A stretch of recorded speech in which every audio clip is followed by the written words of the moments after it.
your gateway to digital transformation. We are an independent vendor neutral ISO IEC 1024 accredited certification body committed to helping individuals and organizations stay future ready in a rapidly evolving world. GSDC is accredited by the Accreditation Board for International Certification Bodies, ABICB. For 10 years, we've certified more than 100,000 professionals across Europe, North America, Asia, and Africa, with our offices in Switzerland, the United States, and Singapore. Our programs are recognized by leading publications and podcasts, including Forbes, Tech Target, People Managing People. We offer 100+ globally accredited certifications across emerging and in-demand domains like Generative AI and Emerging Technologies, HR and Learning and Development, Project Management and Agile Scrum, ISO and Quality Management, Information Security. Each GSDC certification is designed to empower professionals with confidence and help organizations stay competitive in a fast-changing landscape. Every certification is crafted with insights from 100+ global advisory board members representing top universities and leading industry experts. Our certified professionals are trusted by 500+ multinational companies, which help unlock better roles, faster promotions, and delivering cutting-edge expertise. We partner with 100+ authorized training partners and 50+ universities, supporting talent across all career levels, from entry-level to executive leadership. As a GSDC member, you gain lifelong access to interactive webinars, hands-on workshops, SME panels, and global summits. Join a vibrant community of 25,000+ members and be part of our global events. Check our reviews on Trustpilot. We're trusted worldwide for quality, support, and impact. Whether you're aiming higher or building tomorrow's talent, GSDC is your partner in purposeful growth and impactful leadership. Visit our website to explore our offerings. GSDC, share the best practices and learn from the best practices.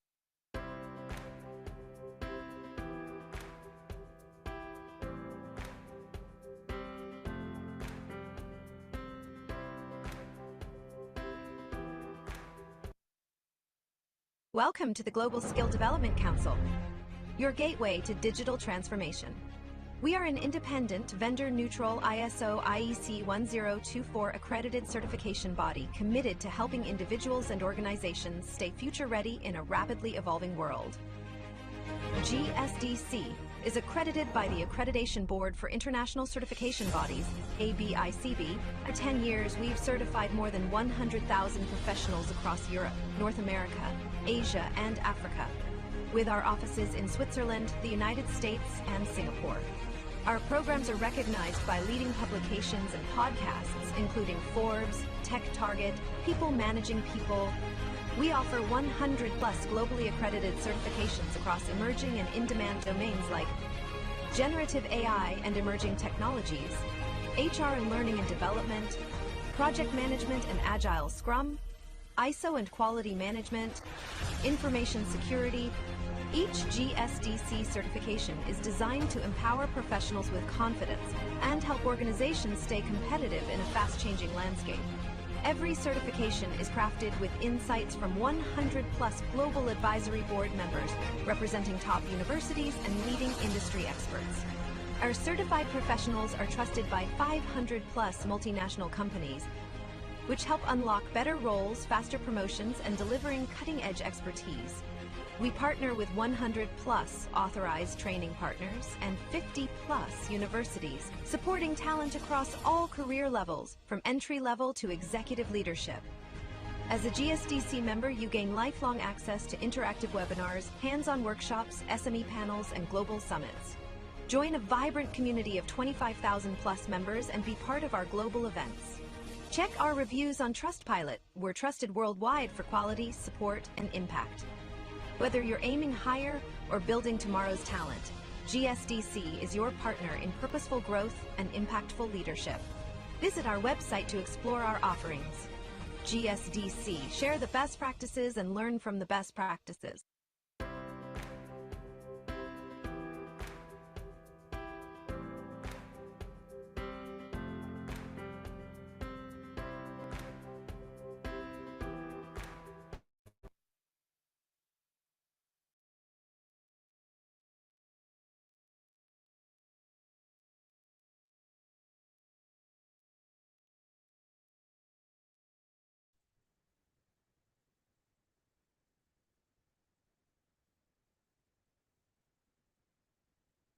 Hello everyone. We'll be starting the session now. Please allow me to share my screen.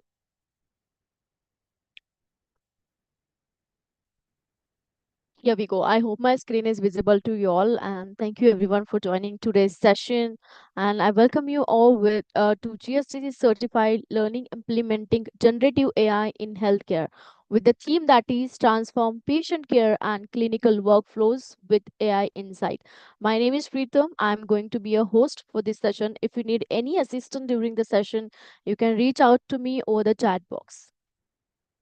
So, as you all know, we had amazing panel of speaker aligned for this entire webinar series, which was started from 6th October, and today we'll be having last session of this webinar series, and we'll be having Amita Kapoor, who is a founder at Napier, and she'll be taking us through the topic that is deploying and scaling generative AI in healthcare, a framework for balancing innovation and risk. So before she could start with her session, I would like to introduce our hosting organization, GSDC. We known as Global Skill Development Council. We are vendor agnostic, vendor neutral. We are globally recognized certification body, and we are accredited by NSI and ABICB.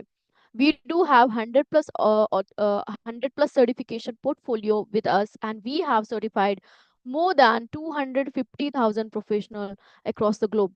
We have 500 SMEs. Those are subject matter experts. They work with us closely to design our deliverables. And we are associated with 1,000 multinational corporates and 500 Fortune companies and 50 plus universities across the globe. And I'm very proud to inform you all that we do have 100 plus authorized training partner across the globe. We have partner in Asia, Africa, America, Canada, and many other countries. So I would love to thank you those who have joined us through our training partner channel. In case if you're looking for any training program for yourself, you can definitely reach out to our training partner. I'll share the link in the chat box. You can reach out to them and you can have an inquiry about this training program. A special thanks to our official media partner, World Press Hub, for covering all our events and press releases. So as I mentioned earlier in my previous slide, we do have 100 plus certification portfolio. So our current certification portfolio holds certification on emerging technologies, quality and compliance, agile DevOps, learning development, digital transformation, and so on. So in case if you're looking for any of these certification in order to upskill yourself, you can definitely reach out to our learning advisor to get more information or details regarding this, or you can check our website that is www.gsdcouncil.org to get more information and to check all the offerings that GSDC has for all of you. So, what benefits you will be getting with this certification? You'll become GSDC's member for a lifelong. With that, you'll be getting certificate upgrade, and you will be having access to all our events, workshop, boot camps, and guess what? You'll be having free access to all our exclusive learning program that we have. With that, you'll be getting implementation resources, speaker invites, newsletters. So do grab this opportunity and do sign up yourself for this certification program. I'll share the link in the chat box. So, without any further delay, I would like to tell more about our today's speaker. So, Amita is a co-founder of Napier and Retard, leading initiatives at intersection of digital transformation and generative AI. And IMF STX expert. She partnered with governments and international organizations to implement AI-driven solution in public financial management. A best-selling author and global educator, Amita teaches at the University of Oxford and conducts workshops worldwide.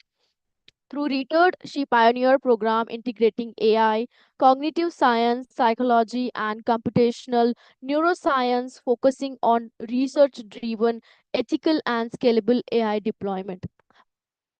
We're very proud to have you, Amita, today with us. Thank you very much for joining and being here for this session. You can have the handover of the virtual mic now. Thank you.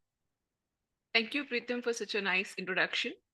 Okay, I will be starting with sharing my slides. Okay, is the screen visible to everyone?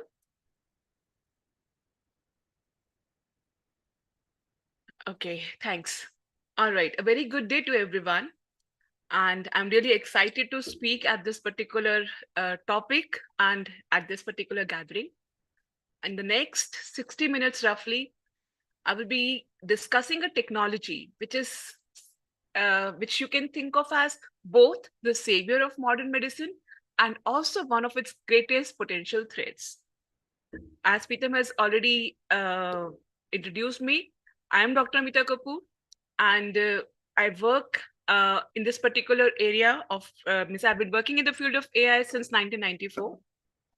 When it was not even called AI, it was more called as connectionless networks or neural networks. And what I will be covering in this particular session is more than just a technological talk. We will be talking about balancing the incredible promise of innovation and the profound responsibility, the risk that is there with this particular technology. We will explore the story of AI in healthcare. We will take both the extremes, the success stories as well as the failures or the bloopers. And my goal is basically to cut through the hype so that you have a clear, evidence-based path forward for responsible implementation. And hopefully, by the end of this session, you will have a practical framework to lead your organization in harnessing this power safely and effectively. So without further ado, let us begin.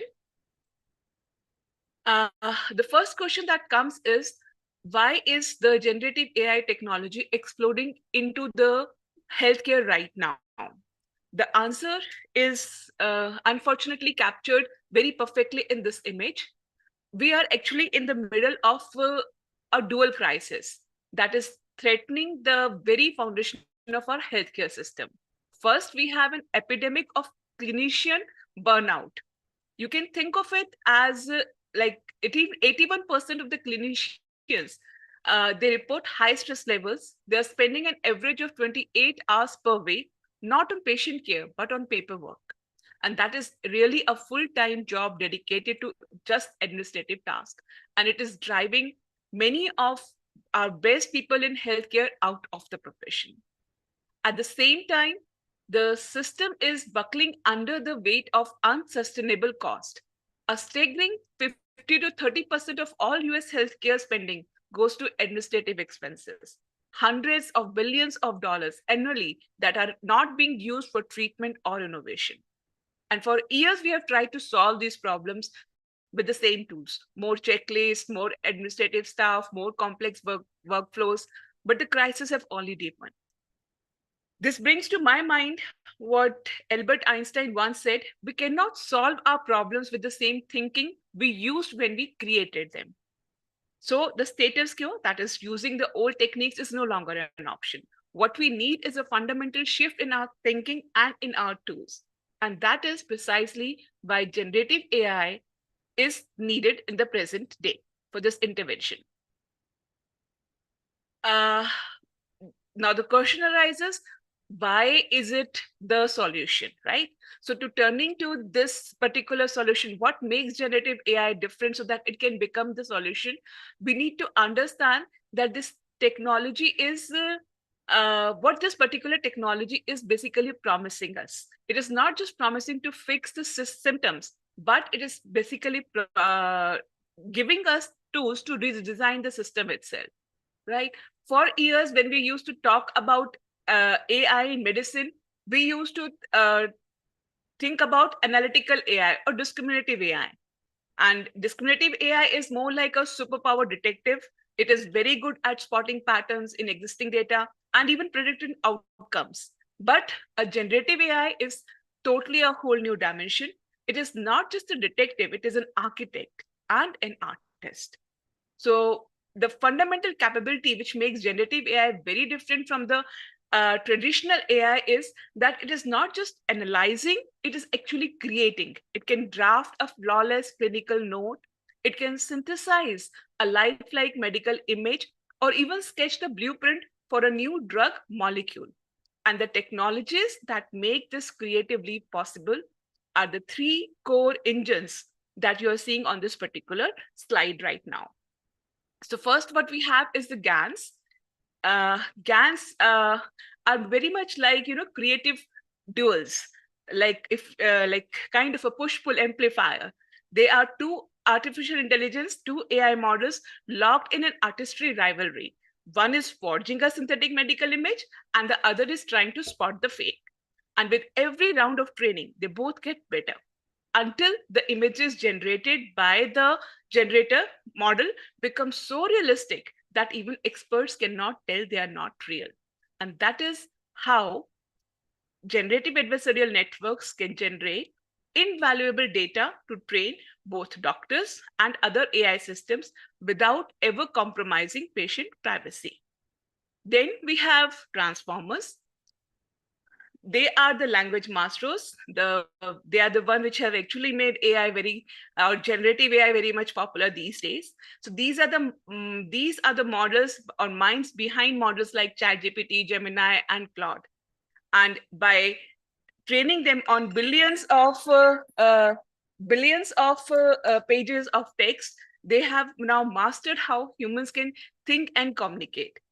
So in a clinical setting, this particularly means that they can listen to a doctor-patient conversation and instantly draft a note or summarize a 1,000-page medical record almost in seconds. And then we have variational autoencoders or VAEs.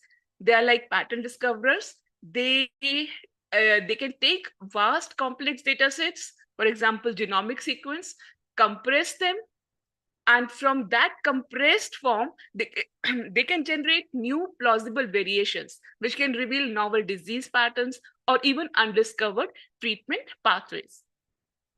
Together, these three, sorry. Yeah. Together, these systems give generative AI its superpower, the ability not just to process knowledge, but to imagine new possibilities. And right, so this is what generative AI is different about. It's almost like what Arthur Clarke said, that any sufficiently advanced technology is indistinguishable from magic. And generative AI almost looks like magic when you see it working, in real time. So in healthcare, this magic is already transforming what is possible, so much so that even the investment world has taken notice of it, as you can see from the next slide. Just look at this particular trajectory. We are starting from a market of just $1 billion in 2022, and the projection is surging towards 17 billion by 2032, which is kind of a compound annual rate of about 37%. It is a very large growth rate. It's a very massive capital injection, which is signaling intense global confidence in this technology, the ability to solve fundamental problems of cost and the burnout that we discussed earlier. And it is the potential of GANs and transformers into the real world clinical and administrative tools, which is basically fueling this whole investment.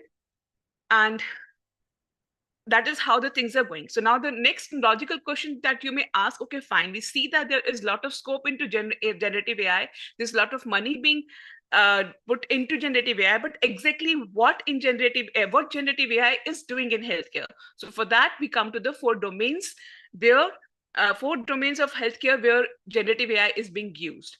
All right.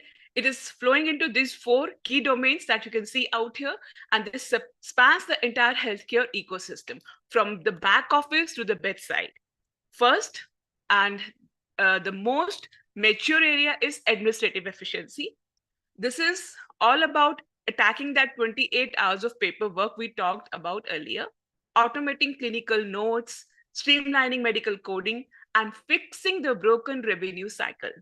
This is the low-hanging fruit and the source of the earliest and the clearest wins. Then we have the clinical decision support. This is where AI acts as a co-pilot for clinicians, enhancing their ability to diagnose diseases by analyzing complex medical images and predicting patients' risk factor before they become critical. And third is the revolutionary domain of research and drug discovery. Here, Gen AI is reinventing the lab.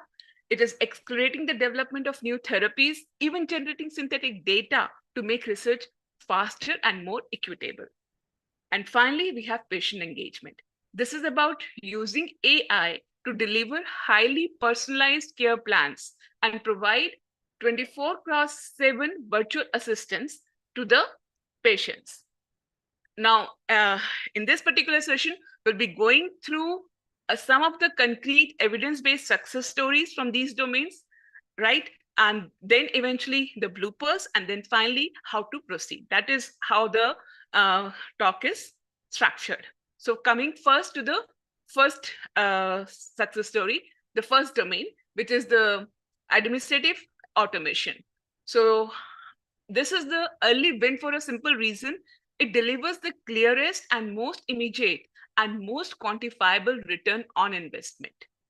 This is the strategic first step that builds the foundation and the business case for everything else. It's like, solving the grinding day-to-day problems that are burning the best people right now. And you can see 3 examples in the field of administrative automation that can be easily implemented. The first is ambient clinical documentation. The AI scribes can now passively listen to the natural doctor-patient conversation and within moments generate a structured, accurate clinical note, right? Then we have inbox management, where the modern EHR inbox can become source of it can triage the responses to draft to the routine to the patients, the routine messages, summarizing the patient's entire complex history for a quick read, and even generate the referral letters. And then finally, we have the revenue cycle optimization. This is the financial engine of the hospital. Here we can use AI to automate the incredibly complex process of medical coding, prior authorizations, and as a result, reduce the claim denials and help ensure that the hospital gets paid correctly and on time for the care it delivers. Each of these applications directly attacks the cost and the burnout crisis we identified earlier.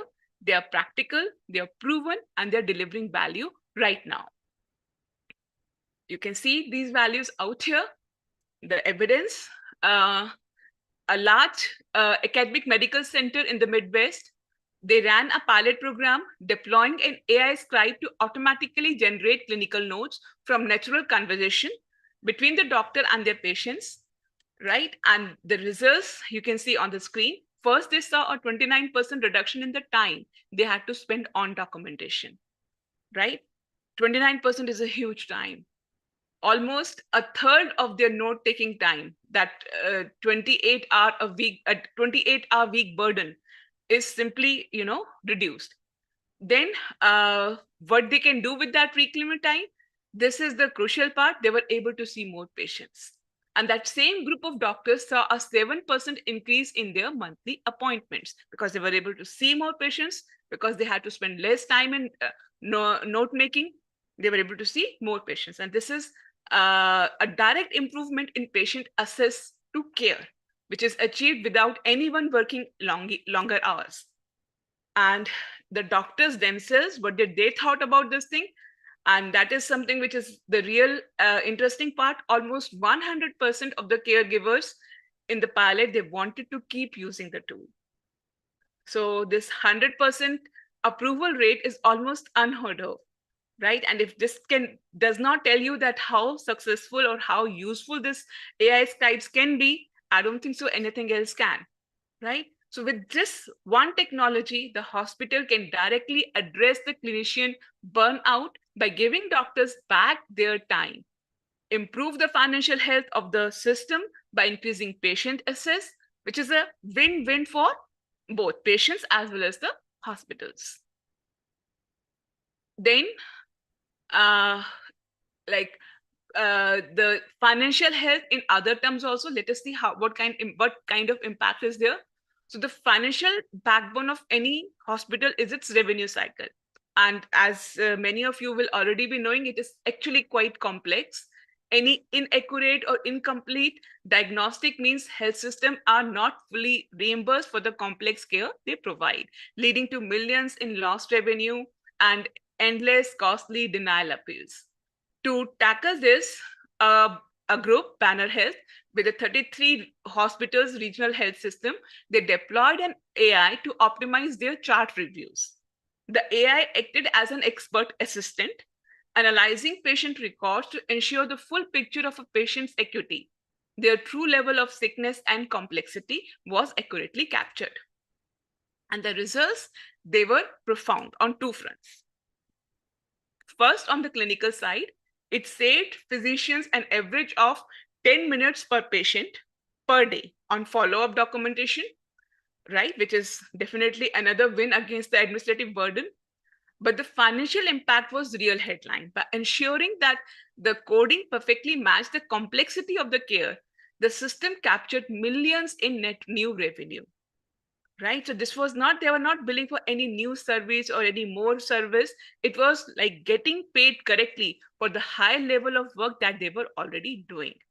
So again, you can see the powerful dual benefit which AI is giving to us by reducing the clinicians burnout and by improving the financial revenue status of the hospitals.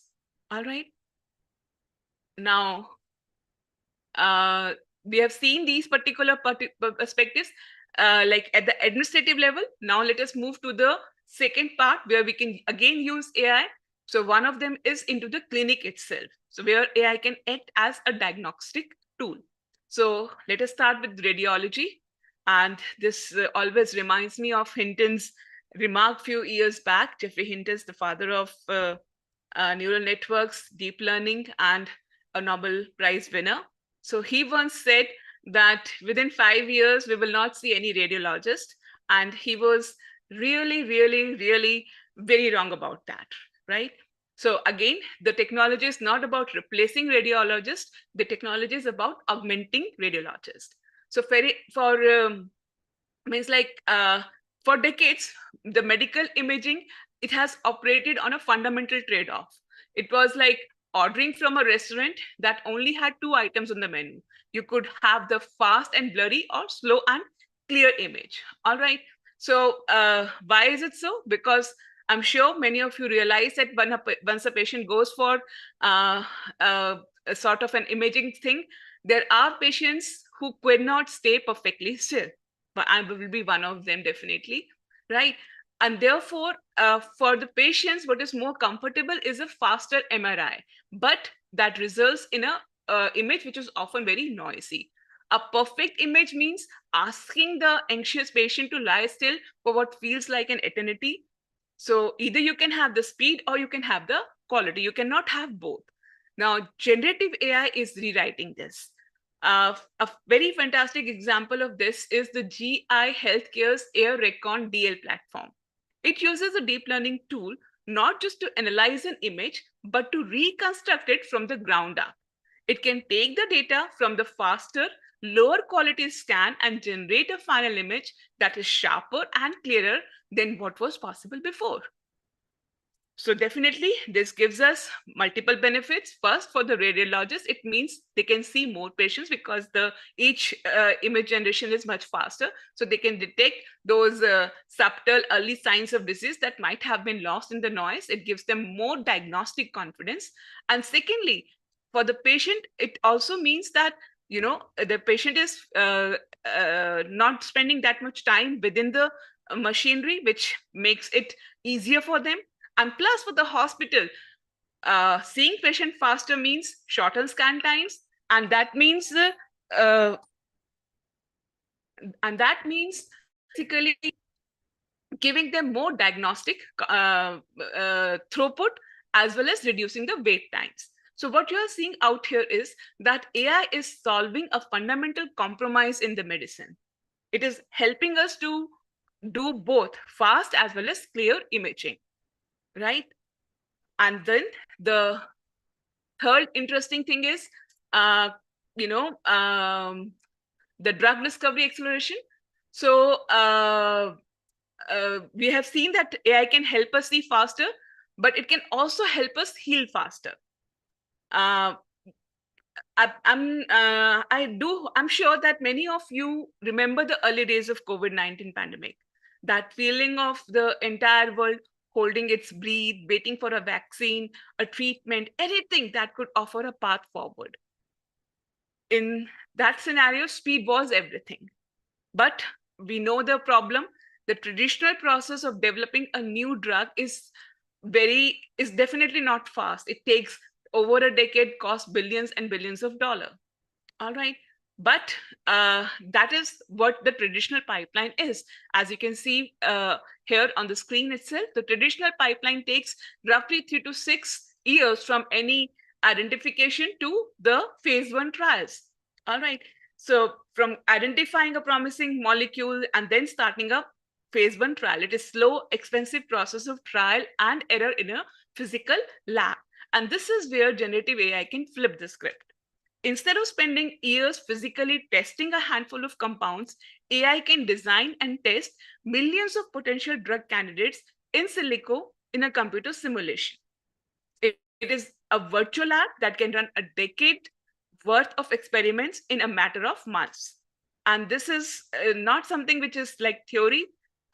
You might have even seen some of the things that have happened even in the time of COVID, where the new drugs were available for even in less than 18 months. So they compressed a multi-year process in under a year and a half, right? So this is a great efficiency gain. All right. And a very simple example of this is for pulmonary fibrosis. So for that, the researchers were able to demonstrate a rapid response capability that was desperately needed, right? So that is there. And not just in drug discovery, when we are talking about crisis at scale, it can also help in the dealing up with the tidal wave of public fear and uncertainty, right? So for example, again, coming back to the same pandemic, everyone had questions, everyone was scared. So at Mass General Brigham, what they did was they translated into their expert nurse hotlines. Like it was basically their nurse hotlines were very much overwhelmed, and they were facing of wait time of roughly 30 minutes, right? Now, obviously, at that particular stage, it was not possible to hire and train multiple nurses overnight. The human system had reached its breaking point. So what they did was they did something very different. They deployed an AI-powered chatbot and a voice system to serve as a digital front door for the entire health system. All right. And it was not just a fact, it was an AI which was capable enough to walk patients through the official CDC screening protocols, provide appropriate triage, and guide them to the highest right level of care. All right. And this this particular incident teaches us that AI does have a superpower that no human staff process can match. That is, it can be infinitely scalable. All right, a human call center can handle a few hundred calls, but this system can just shift from hundreds of calls to tens of thousands of calls or even millions of calls simultaneously. It can scale instantly to meet any exponential surge in demand. All right. So I would like to pause here for every one of you to see what has happened till now. So what we have seen is that using AI, using Gen AI is not something of a distant and futuristic dream. It is something which is happening right now. We have seen it fixing the broken administrative engine of healthcare. At Midwest AMC, we saw that doctors were able to reclaim 29% of their documentation time. At Stanford Health, AI directly reduced clinician burnout. Across a 33 hospital regional system, Banter Health, automation captured millions in new revenue. And we have seen that it is also exploiting the science of medicine itself. In silico medicine cut a 6-year drug discovery process down to less than 18 months. GE Healthcare provided high quality scans and faster. Then there are Natera, which basically almost extracted the twice the genomic data powering precision medicine. And we can see that it can also perform well under pressure, as in the case of Mass General Brigham. Taken together, this is a very hopeful picture, a glimpse of what is possible when innovation meets urgency and responsibility. All right. But the story does not end here. So we have to move to the next part. what are the perils of using this particular technology. So every success teaches us something, but so do the failures. So let us see what the failures are here, and let us turn our attention to the failures, not to celebrate, but to learn. Because when innovation collides with the real world complexity, things always do not go as planned. And now we will be basically taking up those case studies which tell us the places where AI faltered, human AI collaboration broke down, or where the algorithm simply could not live up to the promise. So let us go through them one by one. If there is any question right now, or should we take the questions in the end only? Amita, you can go if you want to address any question right now during the session, Yeah, or we can take the questions during the Q&A itself. So, um, do you want me to launch the poll that is yeah, please do set that. for Yeah, slide please 12? do that. Okay. Please do that. And if there are Yes, any questions specifically from the topic that we have covered right now, we can do that. Otherwise, I continue. sure. Maybe if there is anything in the chat, just let me know. I can see one question. Do you want me to read it? Yes, please. Sure. We got this question from Raj. What are your thoughts on quantum computing addressing the drug discovery area versus ongoing AI efforts? It's very promising. That is what I would say. Means, although I'm not touching quantum computing out here, but yes, quantum computing and quantum drug discovery is going to reduce the time and increase the efficiency much higher. So I'm really hopeful that it is going to be good, right? I guess normal discussion questions we can have later on, but if there is anything specific to the slides, we can take up right now. All right, sure. Okay. All right. So let us just now continue. Okay. So there are some polls which are available to you. So I would definitely appreciate if you can answer them out. Okay. So from this particular poll, I can see most of you want to have the reducing clinical documentation time. True, definitely, yes. Thanks. Okay, so now what I would like to ask you another thing is, like, have you ever seen a new technology that is implemented at your organization that ended up creating more manual work for your team?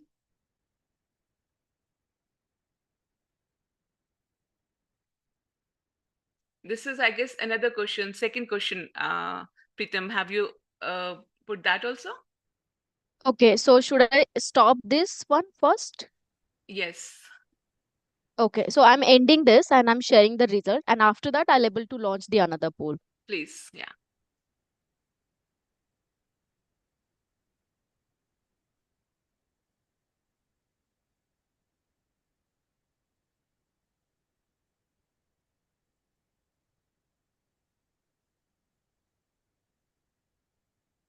Okay, so this is the question for all of you. Have you ever seen a new technology implemented at your organization that ended up creating more manual work for your team?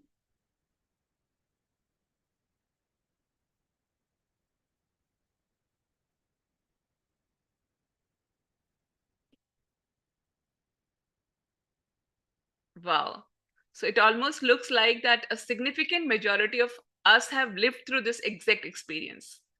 And this is the most common, most expensive, and most frustrating failure in healthcare. We call it disconnected tools trap. It is like this. Imagine you decide to build a world class orchestra. You go out and hire the best violinist from Vienna, the best cellist from London, the best pianist from New York. You bring them all into a beautiful concert hall. You put them on stage, but you forget to give them any sheet of music and you forget to hire a conductor. What do you get? You will not get a symphony, you will get an expensive, chaotic noise, right? And this is exactly what a 2024 review of 38 hospital systems found. When AI is deployed as an isolated point solution, a shiny new instrument with no connection to the rest of the orchestra, it directly contradicts its goal. It creates more manual work and severe alert fatigue for clinicians. As the as you can see on the slide, the quote says, without a clean and unified data layer, each new AI tool becomes another silo, adding complexity rather than simplifying workflows. The result, expensive noise in broken processes. And the root cause is simple. We are buying the brilliant AI tool, the thing, but we ignore the foundational need for interoperability, the thing that allows everyone to connect with it. So no matter how sophisticated the AI, if it cannot be seamlessly read from and write back to your core system integrated within your existing system, it is not a solution. Then it is just another piece of puzzle which will not fit. The next problem that arises is a psychological problem. For the clinicians, I presume you can, like, if there are any clinicians in the audience, anyone from the healthcare sector, you might imagine a scenario where you are looking at a complex text X-ray, and let us say it is late in your shift, and you have a AI assistant. It simply draws a box around a specific spot and says the problem is right here. How much does that influence your thinking? The research shows a lot. And this exact question was the subject of a landmark study in a journal radiology. And what it revealed is a dangerous cognitive shortcut called automation bias. It is our natural human tendency to overtrust what the computer tells us. In the study, when the AI was correct, that little bounding box was fantastic. It helped the doctors be faster and more accurate. But what happened when the AI was wrong? When the AI drew a box around the wrong area, it gave a false diagnosis, and the accuracy of experienced physicians decreased to 23.6%. Right? And the thing is, it's the same feature which was designed to be helpful resulted in chaos. All right. So this is a big blooper of human AI interaction. And let me point out here that it's not necessary that the problem is just like the AI was faulty. It's like even if the doctors knew that AI is faulty, like there was another experiment where a life and death decision was supposed to be taken about firing a gun in a simulation environment. And the participants were told that the AI is random, it is not properly trained, and it might give you wrong answers. Even then, the participants listened to AI more. They had more trust over AI than, their own gut, their own thing. So this is a part of an automation bias, which is also supported by the cognitive offloading that we have. Right. So this is one of the chilling reminder that the biggest risk is not always in the code or in the program, but it is sometimes in our own minds. And right, so this is something which can happen to the doctor. Imagine what happens when ChatGPT talks directly to the patient. And here is example of that. When there is no physician in the loop at all, and the patient is directly talking to the LLMs, the chatbot, then what we have is another problems. So like people say that yes, they are available to us 24/7, they are cheaper, and they are actually being used every day as a de facto medical advisors. But the studies after studies are showing that they're not just alarming, they represent a clear and present danger to public health. So showing you with some evidence. First, at pervasive diagnostic errors, a JAMA pediatric study, they tested ChatGPT against real-world pediatric cases. The result, it was wrong over 80% of the time. And in 83% of those, the errors were clinically significant. That is, it was not just wrong, it was confidently very, very wrong. Second, the delayed critical care. In one documented case, a patient showing signs of transient ischemic attack, a precursor to stroke, was falsely reassured by a chatbot that delay in seeking real care could have been that delay which was there that could have been the difference between the full recovery and the life-altering disability. And third, the dangerous advice. Many of you might have already read about cases where people have, there is a legal case on OpenAI saying that the ChatGPT kind of influenced or did not stop a teenager from suicide. So some chatbots, they have actually been advised, they have advised users to replace their healthy things with toxic elements. They have given them uh, advice on like ending life, even lesser dangerous things like promoting disordered eating habits, or for example replacing table salt with sodium bromide, a toxic chemical that can be fatal, right? And in many of the drug related queries, they have provided incomplete or incorrect information. So what you are seeing is basically a beginning of public health crisis. These tools are available to everyone, and they can generate with the same fluency a solution, a recommendation which can have a harmful effect. And they have no medical training, they have no ethical compass, and most importantly, they have no accountability. All right. So the question arises that if this is happening, what to do about it? Where is the oversight? What can be done about that? And that is where the governance comes into picture. So we have seen that there is large potential for harm, specifically, right? So how do we do about that? The only thing there is that we can have some sort of safety features into it. So basically what we have done is we have actually invented a new type of car that can go 500 miles per hour. We are excited about its speed and potential, but we have forgotten to invent the traffic lights, the speed limits, the driver licenses, or even the insurance system, and perhaps even the roads. So that is the state of AI governance in healthcare today. All right. The ECRI Institute, which is one of the world's leading patient safety organization, has officially named insufficient AI governance as one of its top 10 patient safety concerns for 2025. They see health system rushing to deploy this powerful technology without the most basic safety procedures in place. No continuous monitoring, no clear plan for when things go wrong, and no framework for accountability.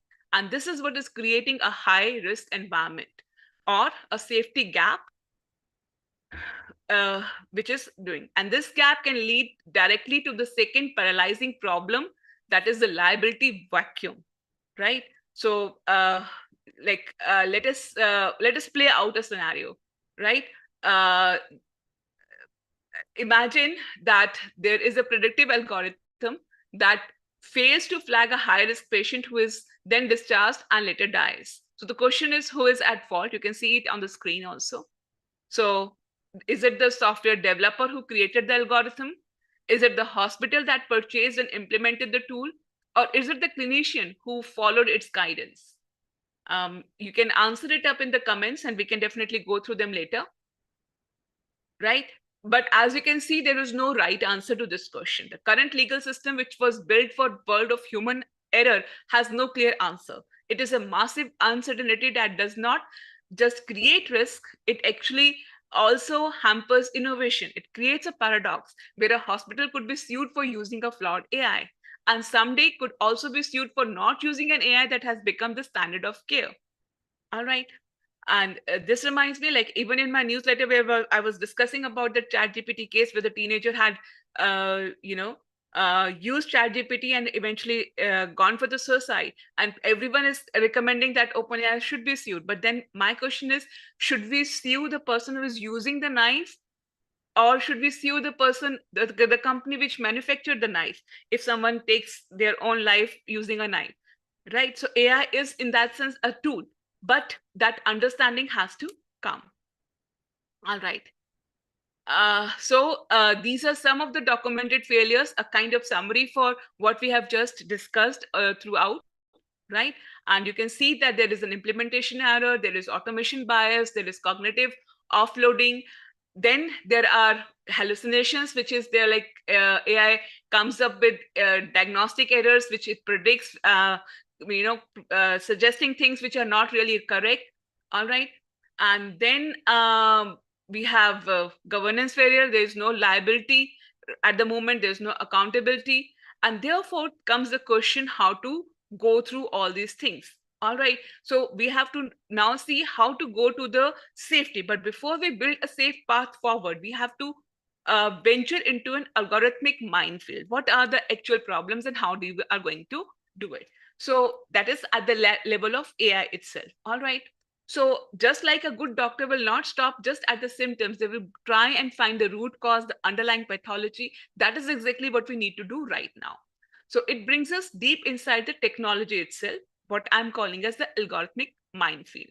The failures that we have discussed, they're not random accidents, they are predictable. They are surface level explosions caused by the technology itself, right? And there are basically three of these mines, as I've called it out here, which we must need to navigate. The first is the bias, second, hallucinations, and the third, the foundational problem of data integrity. So let us explore them a little bit deeper. First, coming to algorithmic bias. Now, AI model is not born with any prejudice. It is just a mirror because it learns from the data that we have given it. And if the data that reflects a society with decades of unequal access to care, the AI will not only learn our biases, it will automate them, scale them, and reflect them back to us under the dangerous disguise of objective data-driven science. On the screen, you can see three true stories that show how this happens. And there are many others. These are just three out here. So my first story is about a widely used commercial algorithm developed by Optum, and it is used in hospitals across the United States. It was designed to do something very novel, find the sickest patient and get them into high-risk care program. To identify sickness, the algorithm used a small logical proxy, healthcare cost. The thinking was the more we spend on you, the sicker you must be. What happened when that logic meets the system, where for a host of reasons we spend less on people of color than on the white patients with the exact same level of illness. The result is a catastrophe of automated injustice. The algorithm systematically scored colored patients as healthier than they actually were. And because of that, they were denied access to the very care management programs they desperately needed. The algorithm was not designed to be racist, it was just following the money. And in doing so, it laundered a historical inequity into the modern medical system. The second story is, again, there are multiple researchers, multiple studies that have shown that AI models that are trained to detect skin cancer, they were built on data sets where the images of darker skin were almost non-existent, right? And even when they were there, they were very handful. And as a result, these AI models, when they are tested on the patients with darker skin tones, their diagnostic accuracy is almost zero, almost less than 50%, which is like, tossing a coin. So for a disease like melanoma, where at the moment the people with dark skins, they face the highest mortality rate. An AI that is effectively blind to their skin is not just a flawed tool, it is a dangerous tool. And then the final story which I would like to talk about is the one which was published by researchers at UCSF. It is most chilling because it is about the very language of the new large language models. So in a massive study, researchers took 1,000 real emergency room cases and ran them through 9 different AI programs over 1.7 million times. They kept the medical symptoms.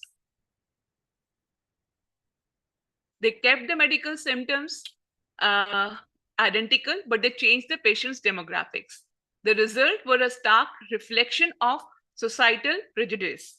The patients, they were high income were often offered advanced techs like MRIs, but the patients labeled as colored, unhoused, or LGBTQI were more frequently recommended for invasive procedures or mental health evaluations, even when it wasn't clinically warranted. And what these stories tells us that AI is not just replicating our bias, it is also amplifying them. It takes a subtle human prejudice and turns it into a systematic, repeatable, and scalable form of discrimination, right? And this is what creates a sort of a self-perpetuating cycle, as you can see out here. So it's not just one single biased decision, it is creating a flywheel of inequity that once it starts spinning is incredibly difficult to stop. It starts from the historical data which we use to train our AI models. Because of a lot of bias in the or disparity in our historical data, what we get is a biased AI model. This biased AI model, when used for patient care, results in a discriminatory care. And this discriminatory care results in a new generation, new data, which is again biased, and then the cycle repeats. So this is a biased care generating biased data, which is training more biased models, and it is delivering even more biased care. So AI is not just replicating our past mistakes, it is using them as a blueprint to build a more inequitable future. And the third problem, which is there because of the algorithm itself, is hallucinations. All right. And what this is that AI can sometimes just invent a false reality. What we call them hallucinations. And while it might appear bizarre or slightly unsettling term, it describes something very specific. It is when AI generates the information that is fluent, confident, and completely and utterly wrong. And the important thing about it is not a bug, it is an intrinsic property of how these models work. These models have been trained on basically pattern matching. They have been trained on large amount of data, and what they're trying to do is just predict the next most plausible word in a sentence. They have no concept of what they are saying or what they are coming out, or even that is true or not. And therefore, what they can do is something which we call as evidence fabrication problem, right? You can think of it as if there was a case where lawyers used ChatGPT, and ChatGPT generated a large list of legal cases, and the lawyer used those cases in the courtroom, but all of them were false cases. They were never existed. Or for example, a researcher used the large language models and wrote a research paper with large number of references, a very nicely written, a very good English, everything perfect, but those references did not exist. All right, so they are all made up. So this is what the problem with these models are. They can generate things which do not exist, which are not true. And this is not a rare glitch, right? Even most advanced models, nearly half of the models, they cannot support the citations by themselves. All right. So what this basically means is that the technology can fabricate evidence, and it can not just basically it does not just produce an incorrect answer. It is creating a counterfeit version of the medical reality, fundamentally undermining the evidence-based practice, right? So basic thing is when we have these kind of hallucinations, a lot of things can go wrong. Okay, but this is not something which is a bug. It is part of this technology itself. That is what is important to remember. And then finally, what we have is the data privacy and security risk. So the first is the third-party cloud risk. This happens not because the data has been stolen by the hackers, but when it is handled carelessly by partners who are supposed to protect it. So for example, you have a hospital and it has a legitimate contract with a cloud vendor to process patient data for an AI service, right? Let us say summarizing the clinical notes or predict some sort of readmission risk and something like that. So everything on the paper looks fine, but if you do not have a business associate agreement which explicitly outlines how that vendor will store, encrypt, and assess protected health information, then you do not have a safety net. This BAA is what will legally bind the vendor to the same standards as guided by HIPAA. All right. So without it, even an accidental exposure, a test data set uploaded to a non-secure storage bucket, or logs in the developer cloud workspace will be the breach. And as a person who has been working with these things, I would say they happen more often, very often.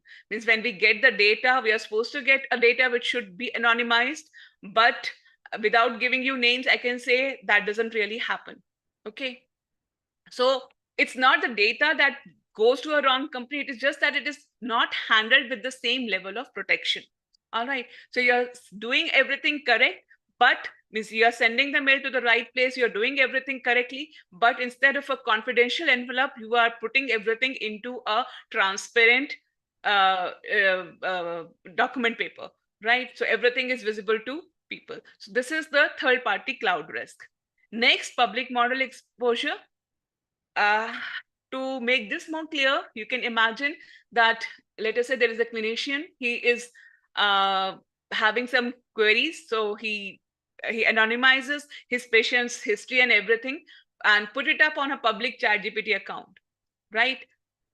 The good news, okay, I gave them a lot of brainstorming ideas, but that particular data, since it is a public ChatGPT, not part of the legal binding part of these companies, that data can be used for training. And if a data is being used for training, that data can be, as researchers have shown, can become public by right prompts.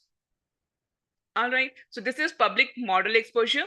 Any protected health information entered into a public model can be absorbed into its training data, and it can be potentially exposed to other users.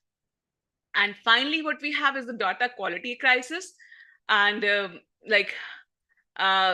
for AI, we normally say garbage in, garbage out, right?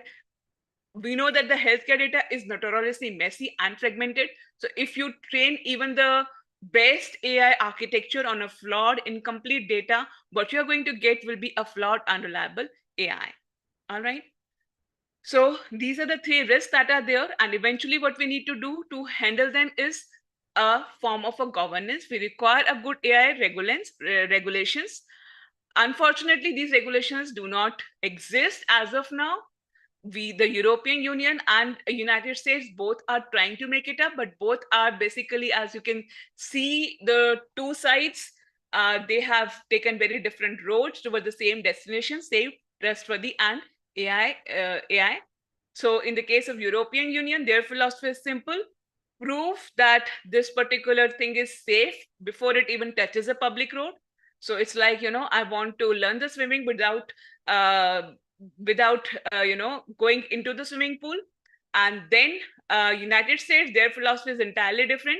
They say we are not going to certify the car, we will regulate the company that operates the field. So instead of creating a new agency, they are adapting their existing laws, primarily HIPAA, for the security rule, right? So this is like, basically, in other words, you can say that US trusts that you can drive the car, but it expects you to carry the liability if you crash. All right. So that means in the case something goes wrong, you becomes liable. So this is creating a lot of issues as well. So both have different ways of dealing it up, and both are trying to do it in this format. And as we have just seen, there is a liability dilemma, which we have already discussed earlier also.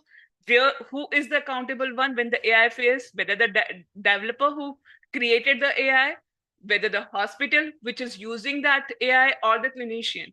So these are certain things, again, which we cannot have a real answer right now unless there is a right framework, right regulations available to us.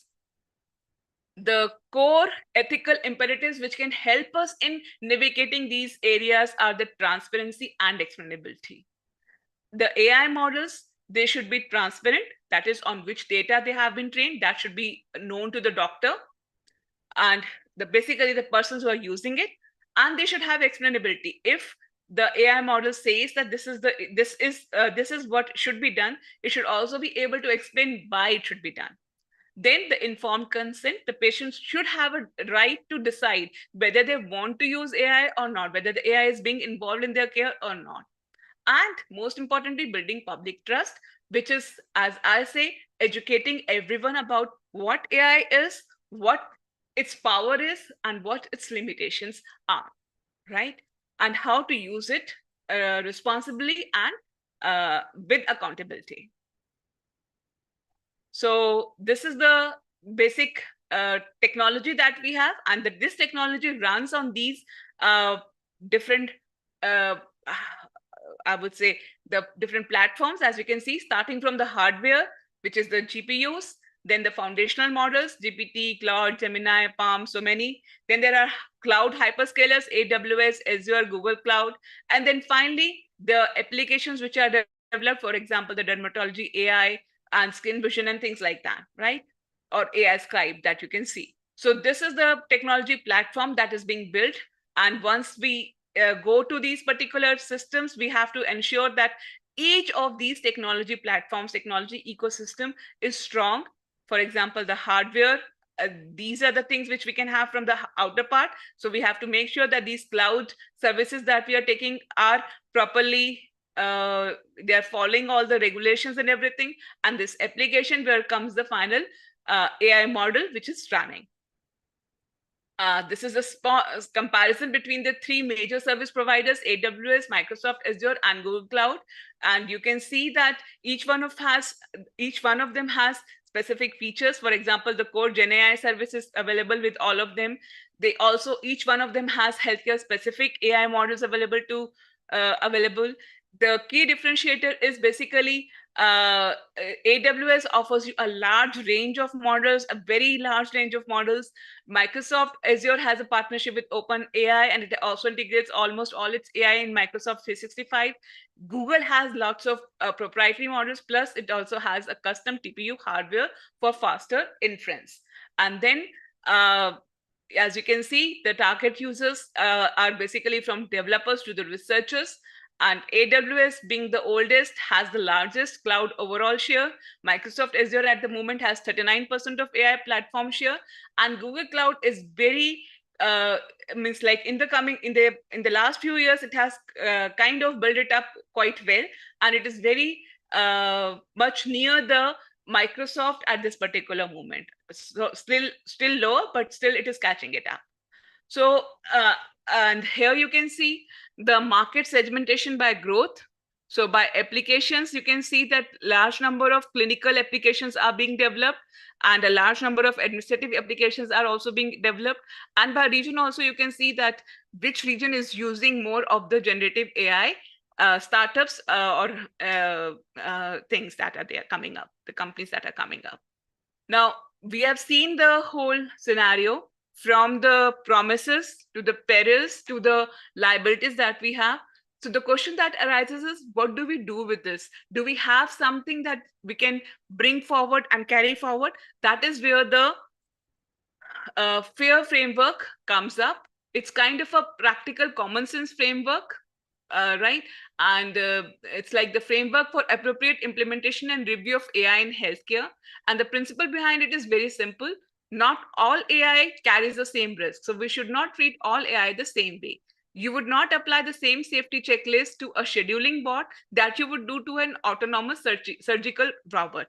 So that is what FAIR AI is trying to, apply the logic. So what it basically does, it has specifically steps. So first step is comprehensive review. Every new AI solution goes through an initial triage, a full spectrum review of its purpose, data quality, bias risk, and ethical considerations, right? This is the front door.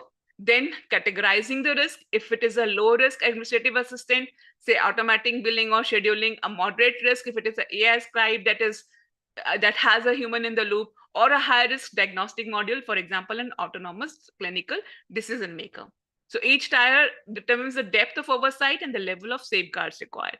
And finally, a safe AI plan. Based on the risk and the category, the teams develop a living plan, one that defines the monitoring frequency, audit triggers, and retraining checkpoints as the AI continues to learn and evolve. All right.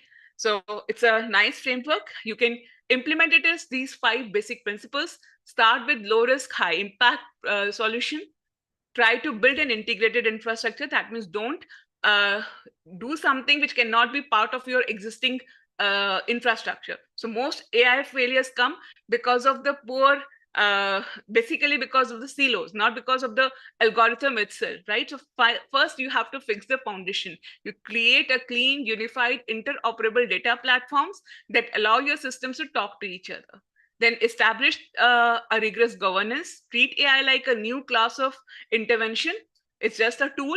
So create a corresponding program of how it has to be deployed, right, before it is being deployed, right? So there has to be a pre-approval process. There should be risk categorization, and there should be continuous monitoring, just as you will do with any other machine within the healthcare system.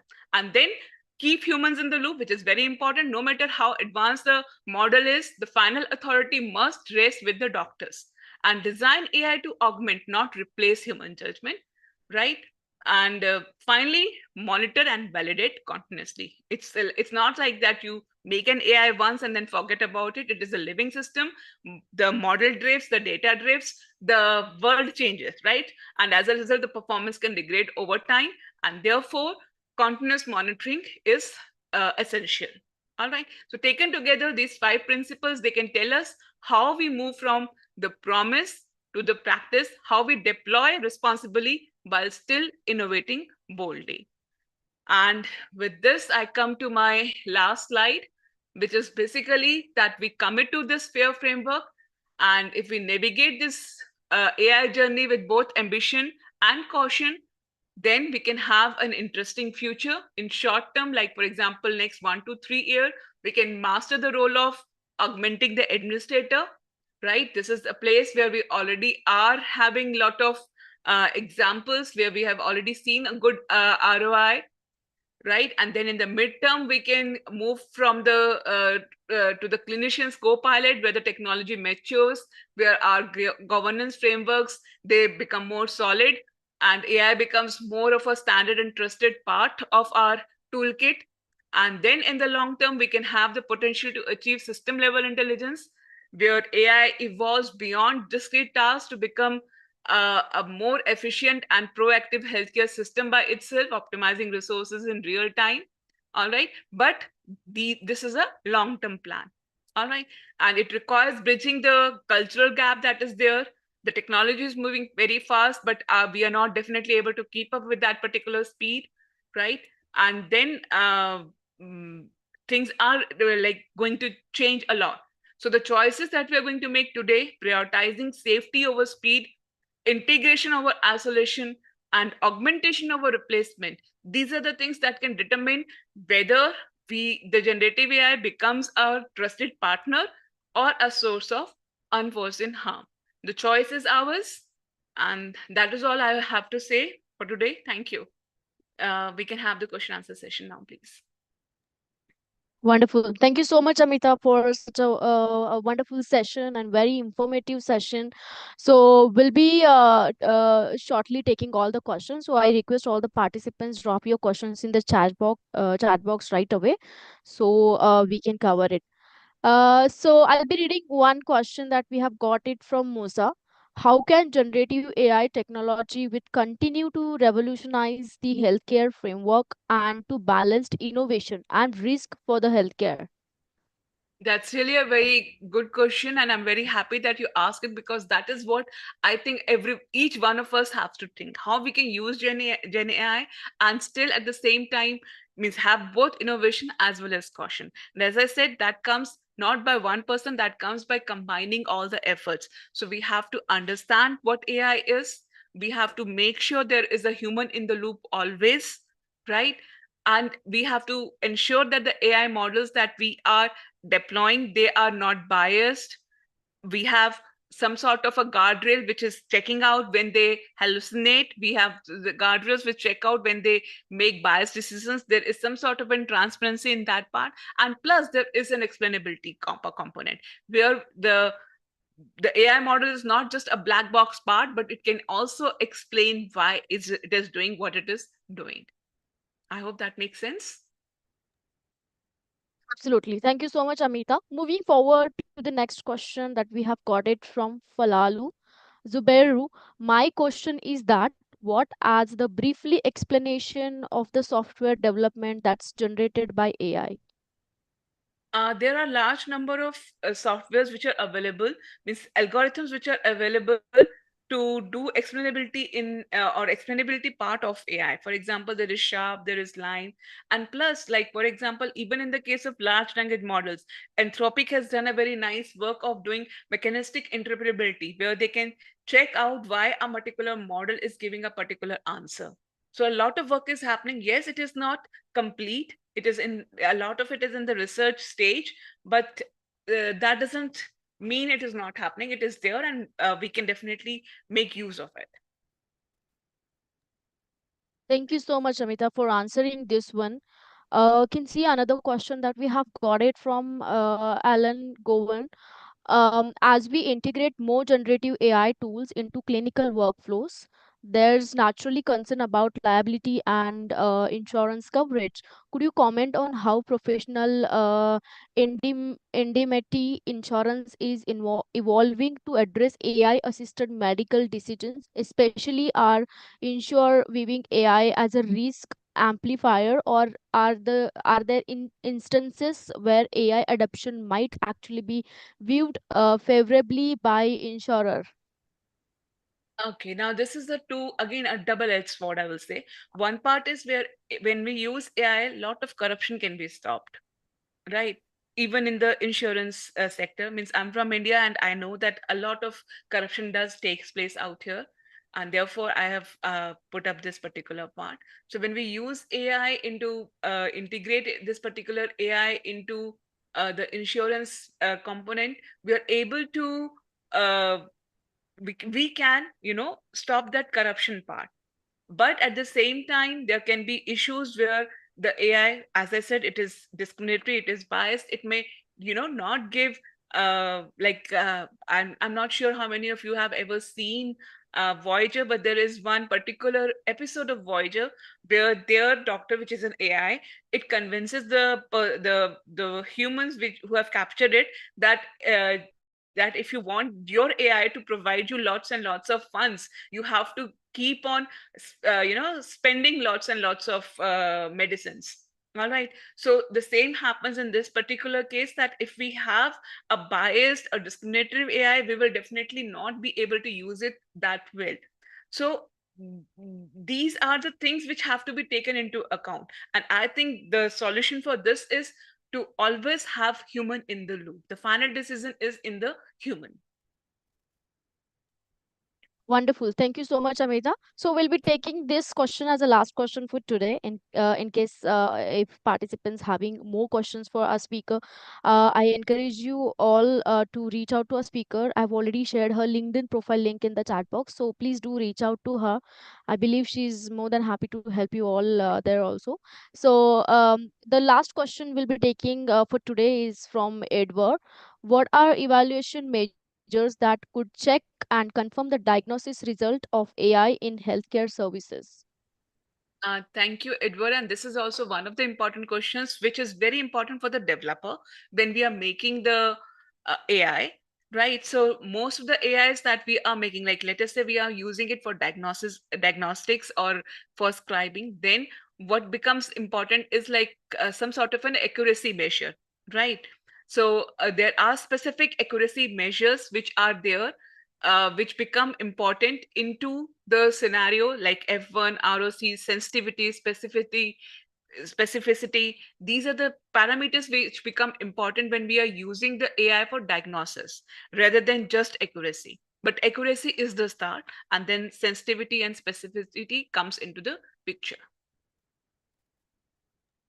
Wonderful. Thank you so much, Amita, for answering all the questions so far. And thank you very much for a wonderful session. I can see the comments that we are getting in the chat box. So really appreciate for and really grateful for having you as a speaker today. And we'll definitely reach out to you again in the future for Sure. further sessions. Thank you so much. So before I move forward, would love to hear final thoughts from you for all our participants today. You're asking me? Yes, yes. We would love to hear final thoughts from you. Okay. I would say it was really very nice.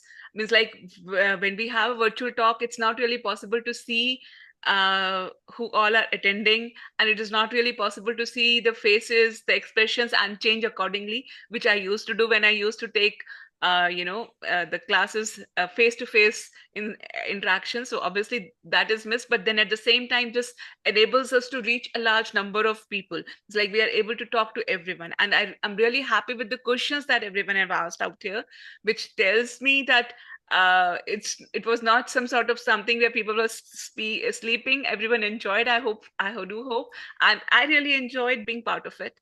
So it's a nice thing, and AI, generative AI in healthcare is really going to change a lot. Not just generative AI, AI by itself a lot. Means I just had a session on women in IoT networking. There also I said the next sector, which is like it is a low hanging fruit, and there is a lot of opportunity in it, and that is using AI in healthcare. So I definitely see a lot of scope in this particular scope. Thanks. Wonderful. Thank you so much, Amita. Our participants are very active ones. They always ask amazing question to all our Yes. speakers. So I really appreciate them as well. And thank you very much for wonderful session again, Amita. So yes, dear participants, I do have some great announcement for all of you. So you all must be aware that I've been announcing this since this webinar has started. So we do have this feature certification for all of you on certified generative AI in healthcare. You can opt out this certification. You can use promo code which is healthcare 25, which means you will be getting 20% discount on the certification, and this is only valid till this weekend. So do grab this opportunity and do sign up yourself for this certification. You will find the offer details in the chat box. So let me tell you all, if you opt out this certification comes with a lifetime validation, and it will give you learning resources where you'll be getting case studies to work on, e-learnings, book of knowledge, and the certifications are lifelong learnings, which gives you learning flexibility, and you will be getting chance to connect with our training partner channel, and you'll be having a lot of opportunity to work on the capstone project. That is something real-time AI simulation practice. So do grab this opportunity and do sign up yourself for this certification. And this is regarding the utility tool. You all must be aware that this utility tool will help you to improve your LinkedIn profile score, your AI skill score. I've already shared the utility link in the chat box. I'll share it again post this announcement. You can use this code August 100 to get 100% off. And this is only for our webinar attendees. So do grab this opportunity as well. So let me make this announcement. Next week, we have scheduled this another webinar series on driving efficiency and innovation in manufacturing with generative AI. We do have incredible panel of speaker. We are still in the process to align more speaker for this. So do join us on this amazing webinar series, or you can refer your friends and colleagues who are in the same profession. The time slot is 8:30 a.m. Central, which is the same time slot, which is starting from 13th October 2025, which is from Monday till Friday. And we are running this another session, another challenge on AI tool, where speaker are giving us a live demo sessions with practical walkthrough. We already had 33 AI tool challenge earlier, and now we are planning to extend it till 100 days, as we got amazing responses from the audience. And of course, on demand, we are planning to extend it till 100 days. So do join us. We'll be having more speaker will be joining us for this session. We'll be update the new dates and the time slot for this very soon. So yes, let's congratulate. We do have our three winners who have ranked first at our leaderboard: Rahul, Asivom, and Lawrence. Let's congratulate to them. Unfortunately, they didn't reach out to 50 points. Hence, there will be no rewards for this time. But definitely, you keep referring people to our session, and we'll be definitely getting back to you for the rewards once you reach 50 and above 50 points. In case if you want to be speaker for our upcoming events as a featured global speaker, you can definitely reach out to us, as we'll be having global platforms like Learning Capsule, webinars, and the podcast. We would love to connect with you all over social media. Scan this QR, connect with us over the LinkedIn. Check our website www.gsdcouncil.org to get more information, details regarding our certification, and all the offerings that we have for all of you. Connect with us over the WhatsApp group to get daily updates, and please share your reviews on the Trustpilot. I've already shared the link in the chat box. And thank you everyone for joining today's session. It was the last session, and it was amazing sessions we had so far. And thank you all for supporting us throughout this session. I hope you all enjoyed all this session of this webinar series. And the recordings will be available on GSDC's official platforms very soon. So yes, thank you so much again, and bye-bye. Thank you.